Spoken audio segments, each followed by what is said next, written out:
You've spent your years chasing applause, believing the spotlight was love. But what's real? The illusion wasn't theirs, was yours. Hard to accept, but it's the truth. Decades ago, a thinker named Otto Weininger saw through this in his book. He didn't dress it up, said. An artist doesn't truly seek an audience. He seeks to see himself through their eyes. Think about it. No genuine collaboration, no deep connections, just a stage, a mirror, a promise to see yourself as you wish to be. Weininger believed that it's not the audience confusing the artist, it's the artist fooling himself through the crowd. And you're doing it too. Okay. You post, you perform, you wait for likes and praise. Okay. But Weininger breaks this spell. He wrote, if your self-worth depends on applause, you've already sold your soul. So, you're not a slave to the crowd, you're a slave to the fantasy you've built around them. But if all of this was just for the audience's approval, you've locked yourself in a cage. But here's what Weininger understood that most miss. The audience becomes your drug dealer, and validation becomes your addiction. Each like, each comment, each moment of recognition releases a chemical hit that keeps you coming back. You're not creating, you're feeding a habit. The dopamine cycle has replaced the creative process. Consider the great masters. Van Gogh sold one painting in his lifetime. Kafka asked his work to be burned. Emily Dickinson published almost nothing while alive. Were they failures, or did they understand something profound that we've forgotten? They created from an inner necessity, not an outer demand. Audiences come and go. They live in the moment, not in your dreams. But instead of rising, you shrink, losing yourself, not for art, but for applause. You call it ambition, you call it purpose. But when the curtain falls, when your phone is silent, your truth is loud, you're still waiting to be seen, to be praised, to be told you matter. You have talent, but as Weininger said, the artist who can't be free without an audience will never be free. That's your real prison. You were told that being loved by the crowd is the goal, that sacrificing for their cheers is noble, and winning their hearts is the prize. But what if that was never true? What if the real reward is the person you become when you no longer need anyone's applause? Here's the brutal mathematics of approval seeking. Every time you create for external validation, you diminish your internal compass. You train yourself to ignore your authentic voice in favor of what gets reactions. Slowly, imperceptibly, you lose touch with what you actually want to say. Your art becomes hollow because you've hollowed yourself out. The modern attention economy has weaponized this weakness. Algorithms feed you just enough validation to keep you hungry, but never enough to satisfy. They've turned creators into content farms, churning out material not from inspiration, but from desperation. You're not building a body of work, you're building a dependency. This isn't a pep talk, it's a reality check. So ask yourself, what are you creating that will still matter if no one ever saw it? If your answer is nothing, then you're not living, you're just auditioning. Weininger saw this long ago. You wake up not to create, but to be noticed.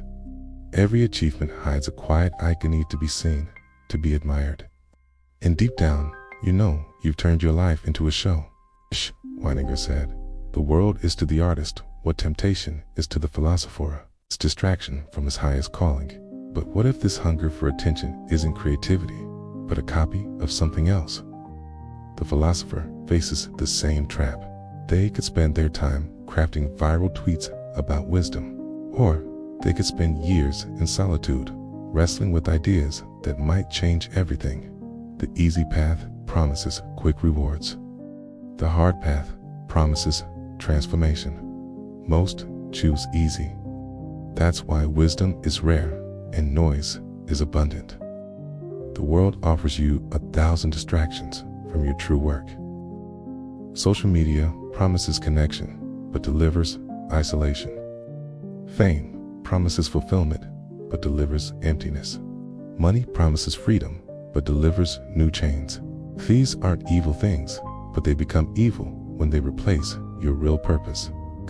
Weininger said, The true artist's fire burns, whether anyone's watching or not. Greatness doesn't arrive when you're chosen. It comes when you choose yourself. He didn't hate the audience. By day, you're a star, but at night, you just want someone to say, you're enough. That's why you feel empty. You've written your story for someone else's eyes, but notice no one's really watching. You don't want to beg for attention, you want to take responsibility. When you stop blaming the algorithm, the market, the audience, the critics, when you stop making excuses, you're left with just you and your work.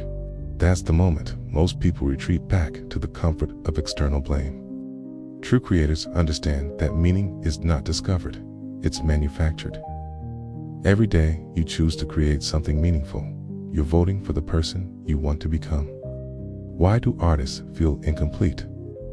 Weininger said, the artist who stops creating becomes a slave to his cravings. In today's world, it's a casino for your attention, okay? Cheap thrills, endless distractions. You call it achievement, but it's not. And you fear the silence. That's the real test. That's where your soul is forged. You weren't born for comfort. Weininger's message wasn't about the crowd, it was about you. Silence is where creation begins.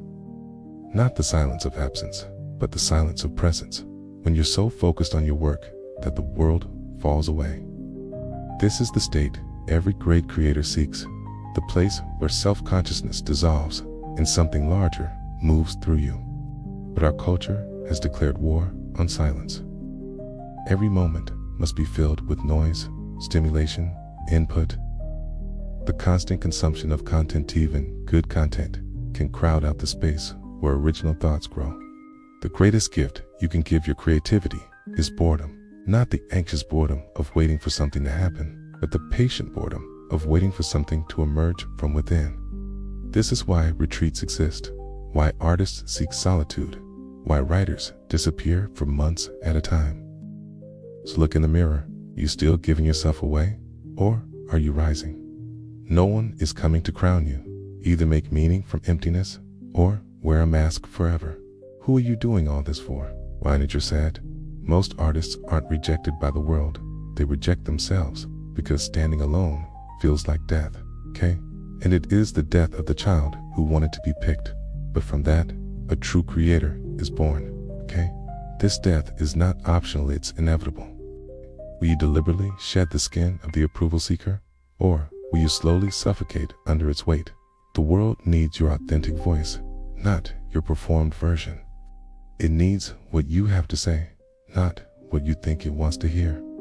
But first, you must find that voice beneath all the noise you've accumulated trying to please others. So I'll ask again, what are you making that will matter even if no one sees it? If the answer is nothing, you're living someone else's life. Now you know why you're tired.